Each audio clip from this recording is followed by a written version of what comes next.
Olá, pessoal, bom dia, boa tarde, tudo bom com vocês? Sejam bem-vindos a mais uma aula de ciências, né? Nesta semana, nós daremos continuidade ao nosso trabalho, né, da semana anterior, nós estaremos revisando os nossos assuntos. Quem está lembrado aí, o que foi que nós vimos na semana passada? Quem não tiver, vá lembrando, pegue o material, pegue o livro, pegue caderno, e mãos à obras, né? Então, gente, nós falamos sobre condições de saúde, também sobre alimentação saudável. Então, na nossa primeira aula, nós vamos relembrar aí as condições de saúde, os indicadores de saúde. Mas e o que é saúde mesmo? Em nosso livro, né, nós encontraremos lá da página 112 à página 119. Então, a partir do que nós vimos, né, nas aulas anteriores, né, nós já temos uma ideia do que seja saúde. Aí no nosso livro ela é descrita como estado físico, mental e emocional. O que você acha que seja saúde? O que você poderia falar a esse respeito? A saúde pode ser considerada um estado de equilíbrio físico, mental e emocional. Essas três áreas têm que estar equilibradas, que permite ao ser humano viver bem. Então, quando esse equilíbrio é rompido, é sinal de que estamos doentes, não é? Então, você pode estar doente no físico, ou no mental, ou emocional. Qualquer desequilíbrio entre essas três áreas pode significar que estejamos doentes. Diversos fatores prejudicam a saúde. Quais são os fatores, né? Quais foram os fatores que vimos que podem prejudicar a nossa saúde? Vamos lá. Parasitas, má nutrição, falta de saneamento, poluentes, entre outros.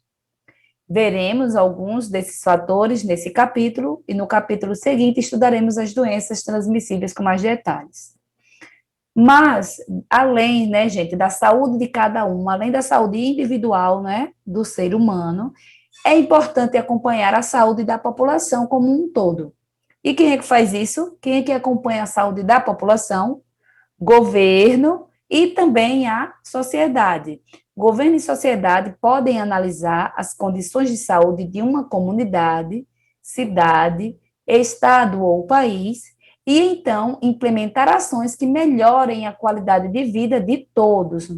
Então, se ele observa que em determinada comunidade está acontecendo, né, vários casos de uma determinada doença, eles vão identificar a doença, vão identificar o tratamento, vão identificar as causas, para poder, então, tomar as atitudes que sejam necessárias para melhorar a vida da comunidade.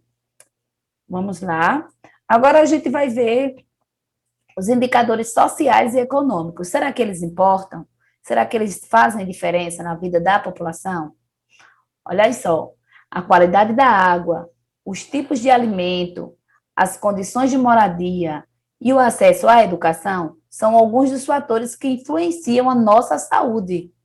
Vocês já pararam para pensar como que a qualidade da água interfere na minha saúde?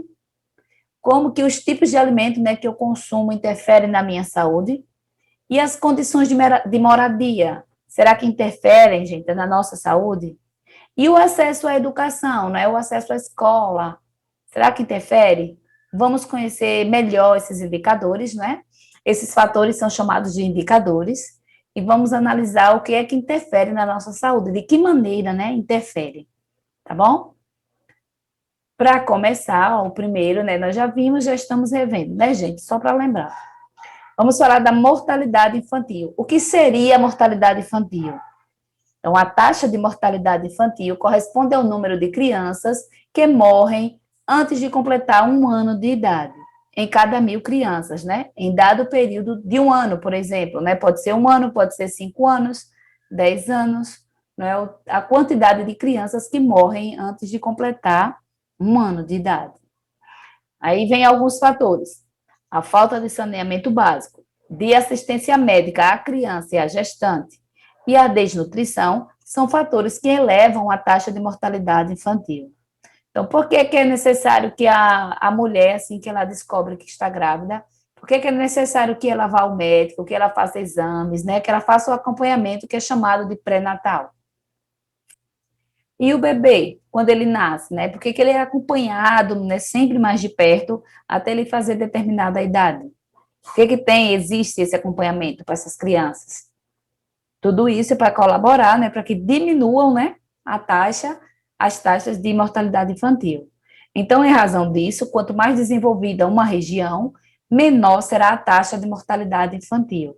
Então, quanto mais desenvolvida, terão menos casos de morte. As crianças vão morrer em menos quantidades. Quanto mais desenvolvida, mais vai ter esse trabalho, né, esse acompanhamento, né, mais os pais vão estar acompanhando. Então, diminui bastante.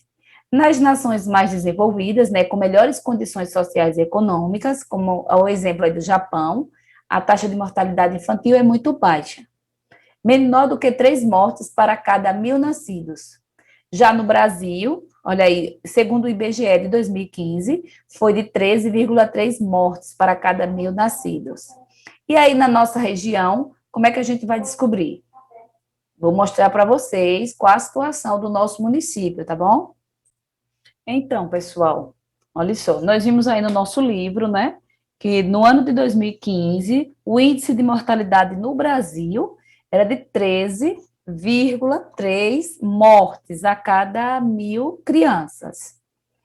Aí lá no site Atlas Brasil, né, recomendado até pelo nosso próprio livro, nós encontramos aí as informações mais atualizadas, né, que é do ano de 2017.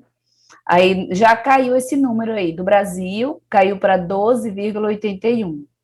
De Sergipe ainda continua mais alto, 15,43. E de Itabaianinha não está mostrando aí, né? Não está citado. Mas no site do IBGE, nós conseguimos encontrar aí, falando, né, sobre a taxa de mortalidade infantil. Observem aí, gente, que está bem alta. Não, eu não fazia ideia que fosse tão alta assim. Mas observem aí, olha, a saúde, mortalidade infantil do ano de 2017, 16,34. Então, óbitos, né, por 1.000 nascidos vivos. Então, gente, essa taxa de Itabaianinha se encontra maior, pelo menos né, em 2017, maior do que no país, não é? Que é de 12, olha aí no outro site, né, do Atlas Brasil, está de 12,81, enquanto Itabaianinha está com 16,34, então está bem maior, né? Aqui ele tem comparando a outros municípios, no país, Itabaianinha fica no número 1.654, né, dos 5.570 municípios, a Itabaianinha fica nesse lugar aqui. Com relação ao nosso estado, não é, que tem 75 municípios, Itabaianinha fica no número 27. E na região geográfica imediata, né, na nossa região, Itabaianinha fica no quinto lugar. Então, a gente percebe que a mortalidade infantil no nosso município está maior do que no nosso país. Vamos seguir?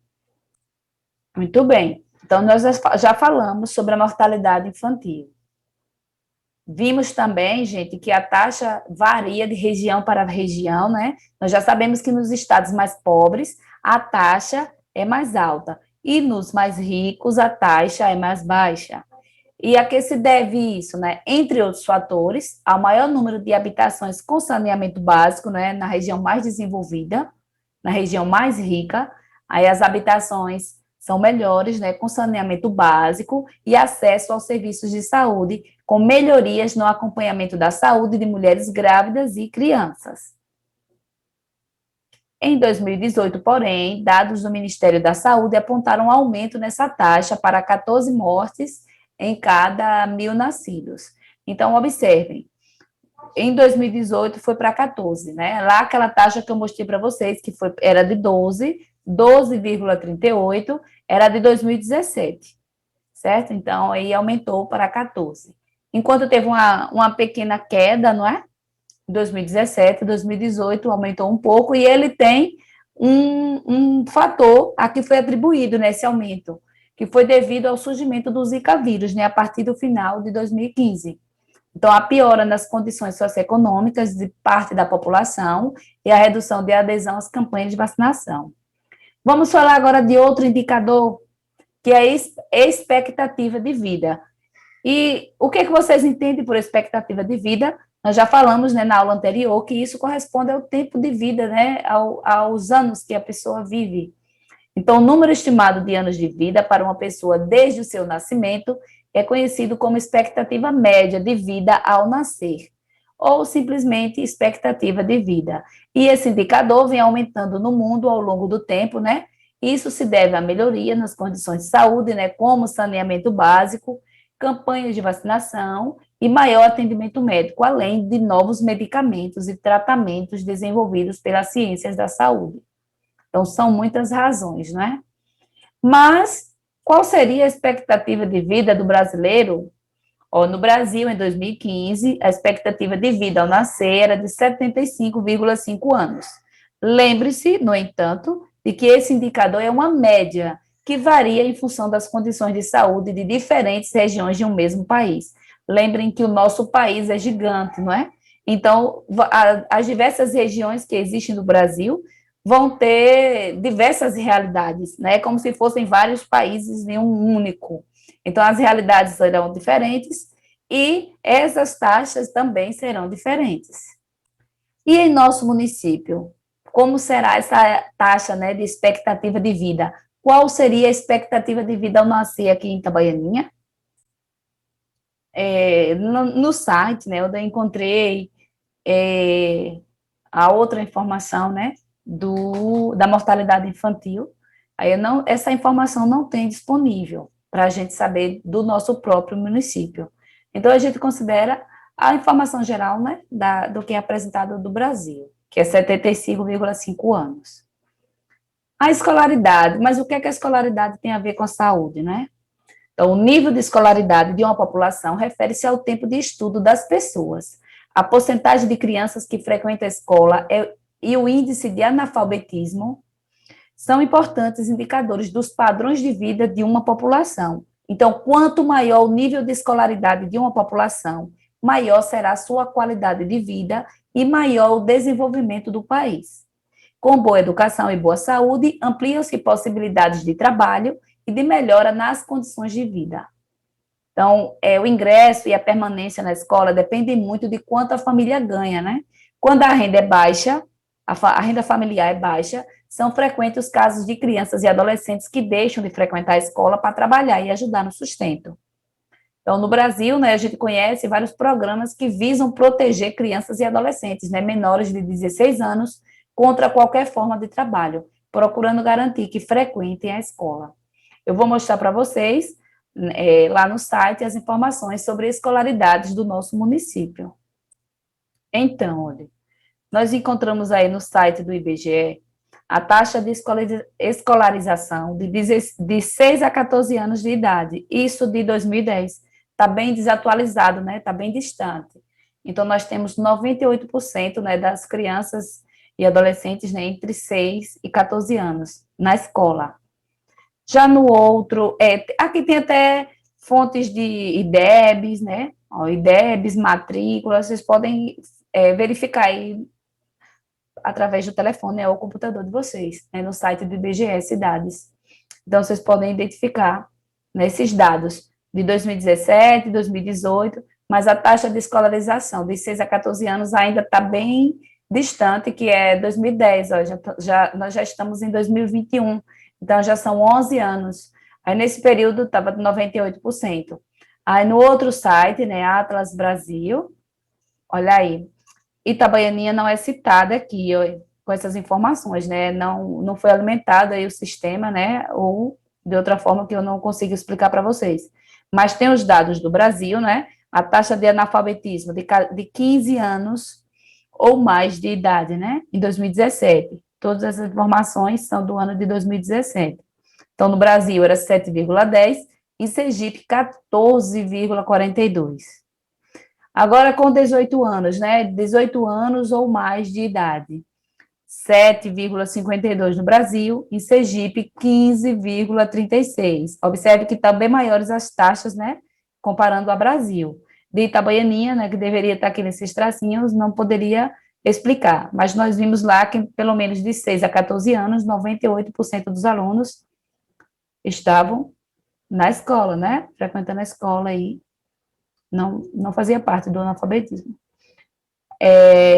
A última faixa etária é de 25 anos ou mais, no Brasil tinha 8,68 e em Sergipe 17,97.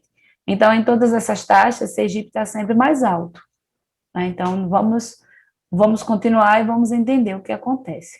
De acordo com os outros índices, né? Saneamento básico. Abastecer as casas com água tratada, coletar e tratar o esgoto, recolher e dar tratamento adequado ao lixo, são medidas de saneamento básico que ajudam a evitar muitas doenças, além de ajudar a preservar o ambiente. Então, aí na sua comunidade, o que está acontecendo? Tanto na cidade, né, quanto no campo, aí nos povoados. Como é que acontece, gente? É feito saneamento básico nas casas de vocês? Todos esses itens que nós citamos aí, eles ocorrem? Ó, abastecer as casas com água tratada. Então, na sua casa, chega água tratada?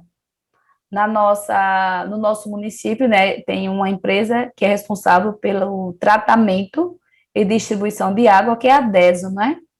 Então, vocês recebem água da DESO na casa de vocês? Existe coleta e tratamento de esgoto? Recolher e dar tratamento adequado ao lixo. Existe isso, a coleta do lixo, o tratamento adequado?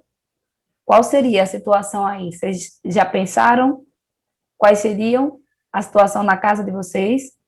Então, todas essas medidas de saneamento básico, elas ajudam a evitar muitas doenças, né? Além de preservar também o ambiente. O acesso à água tratada e o encaminhamento correto dos dejetos, né, que são fezes e urina, impede que a água e os alimentos sejam contaminados por vírus, bactérias e outros agentes causadores de doenças. Então, assim, o saneamento básico reduz a ocorrência de doenças e a mortalidade por diarreias e infecções intestinais causadas por parasitas. Então, assim, o saneamento básico é de extrema importância, não é? Inclusive, acho que finalzinho do ano passado, né, foi aprovado lá pelos nossos abençoados, né, políticos lá, os deputados, eles aprovaram lá o marco do saneamento, né, para que, eu não lembro agora o ano exato, mas que até, são metas, não é? Para que o país receba o saneamento básico, né, porque todo país tem saneamento básico. E, infelizmente, essa ainda é uma dificuldade, assim, bem grande a ser enfrentada, né, pelo brasileiro. Olha aí, segundo a OMS, em 2015, cerca de um quarto da população mundial carecia de encaminhamento correto do esgoto. Então, não tem o lugar certo para ir o esgoto. Observem aqui nesse gráfico o acesso a serviço de esgoto no Brasil. Infelizmente, na nossa região não é algo bem fácil, né? É algo bem complicadinho, que a gente não vê. Mas sempre fazem alguma coisa para estar melhorando a situação. Olha aqui, 43% tem sistema coletivo, né? Rede coletora e estação de tratamento de esgoto. Observe, 43%, não chega nem à metade, não é? 27% não tem qualquer atendimento de coleta ou de tratamento. Ó, muita gente, 27% é muita gente, né? 18% tem o esgoto coletado, mas não é tratado, olha, gente. Também é uma boa parcela da população. E 12% usam fossa séptica, que é uma medida individual de coleta de esgoto, que é bem comum na nossa região, né? Nós sempre temos fossas em nossas casas, que é para onde são despejados os dejetos. Então, é só uma medida individual de coleta, né? Cada casa geralmente tem a sua, mas não tem tratamento nenhum. Em relação ao abastecimento de água, em 2016, 87,3% dos domicílios eram atendidos por esse serviço, porém, em uma parte das moradias, o abastecimento não era diário. Ainda em 2016, 86,6% dos domicílios tinham coleta diária de lixo por serviço de limpeza.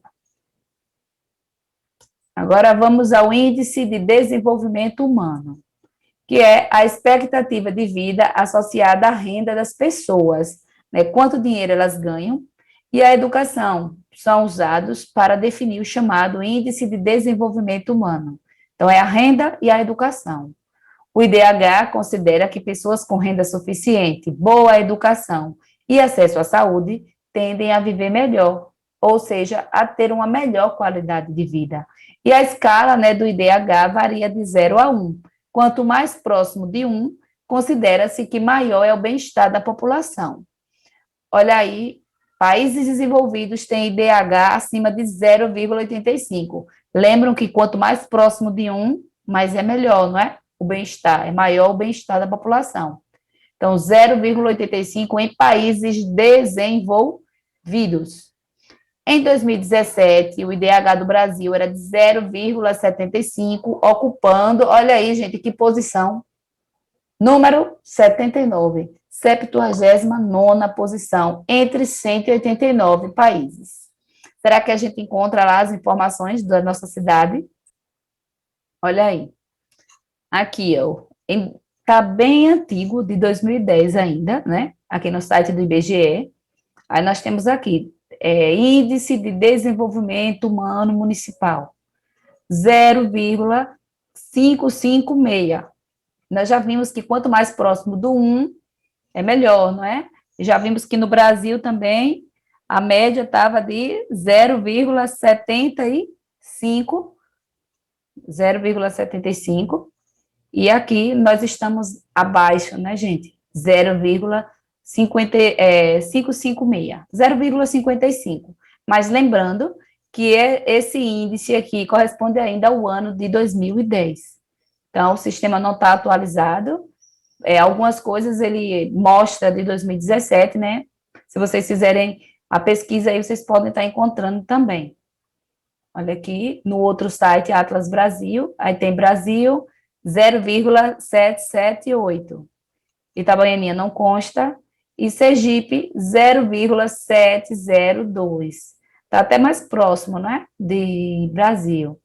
Mas essas informações estão um pouco desatualizadas, né, pelo tempo que foi feito. E vamos falar de mais um indicador, né, que é apresentado aí no nosso livro, que é a discriminação. Etnia é um grupo de indivíduos que compartilham a mesma cultura, né, linguagem, tradições. O Brasil é uma grande mistura de etnias ou grupos étnicos. Aí vocês observam aí na figura. Só entre os indígenas, por exemplo, estima-se que existam mais de 200 etnias. Muitas pessoas de diferentes grupos e etnias sofrem preconceito e discriminação e são tratadas de formas diferentes das demais, de modo negativo, o que prejudica a vida delas e o bem-estar de toda a comunidade. Então, o racismo, por exemplo, é uma forma de discriminação baseada na falsa ideia de que há raças superiores a outras. Inclusive, racismo é crime, né, gente? Apesar de a divisão em raças na espécie humana não ter nenhuma base biológica, essas ideias serviram de pretexto para justificar a dominação e exploração de um grupo por outro, né? Vocês lembram do período da nossa história, vocês já ouviram falar, em que o Brasil tinha escravidão, não é? Tinha escravos, escravizava os negros.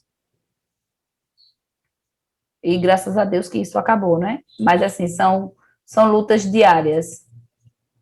Até hoje, todo mundo, não é só o negro que enfrenta dificuldade, né? Mas todo mundo enfrenta essas dificuldades. Mulheres e pessoas com deficiências também são grupos que sofrem com preconceito e a discriminação, né? A discriminação com ou sem violência física pode causar danos à saúde física e mental da pessoa atingida e precisa ser combatida por toda a sociedade. Então, vamos lá. Essa é uma das. Imagine um ambiente de trabalho com dois funcionários que têm atividades semelhantes, né? Os dois são igualmente dedicados e realizam o trabalho com competência, mas um deles ganha 1.000 e o outro ganha 1.300. Então, em sua opinião, essa situação é justa? Então, essa também é uma das formas de discriminação que ocorre com mulheres, né? Elas ainda ganham, em média, menos que homens que exercem a mesma função. Então, é preciso que todos conheçam seus direitos e deveres, a fim de assegurar o respeito ao outro e proteção dos direitos e da liberdade de cada um. Agora, nós vamos para a nossa atividade. E ela é bem simples, essa atividade. É sobre indicadores, né? Indicadores de saúde aí. que foi o que nós acabamos de falar, né? Vários indicadores sociais e econômicos, né? Que interferem na saúde de uma população. De olho nos quadrinhos. Leia a tira abaixo, prestando atenção aos conceitos apresentados. E, se necessário, releia os conceitos do texto do capítulo. Produto Interno Bruto, olha aqui, renda per capita, distribuição de renda. Então, vamos lá, o Produto Interno Bruto, está tudo aqui junto, né? Tudo que foi produzido. Renda per capita, o que cada um recebeu. E a distribuição de renda, agora já foi diferente, né, gente? Aliás, o que cada um produziu, aqui, melhor dizendo, né? Todos produziram. E, por último, a distribuição de renda. Cada um deles ficou com uma fatia e o outro saiu com bem mais, né? Saiu com o saquinho cheio. Vamos lá. Letra A. Quais são os indicadores representados na tira? O que é que a gente pode falar aí? Tá falando sobre o quê? O PIB, não é? Que é o Produto Interno Bruto. Vocês podem retornar aí ao nosso assunto do que nós acabamos de falar, vocês vão encontrar aí essa informação, do Produto Interno Bruto. Então, renda per capita, na verdade, são os três aqui, os três itens, ó. Produto Interno Bruto, que é o PIB, renda per capita e a distribuição de renda. São esses três indicadores. Aí na letra B, como foi feita a distribuição de maçãs entre os personagens da tira? Quais podem ser as consequências dessa distribuição? E aí, vocês acharam boa essa distribuição? Vocês acharam correta? O que poderia ser mudado? O que pode acontecer? Olha aí, quando distribuiu, um ficou com muito e os outros ficaram com quase nada, não é? Com bem pouquinho. E aí, o que é que vocês acham? O que é que vocês, qual a ideia de vocês? O que é que poderia ser feito para ser diferente? E quais podem ser, né, as consequências? Podem responder aí. A distribuição foi feita de forma desigual. Desigual, claro, né? Só foi igual para esses aqui, né? Que cada um recebeu uma fatia. Mas olha aí, gente, alguém levou tanto e outros levaram nada.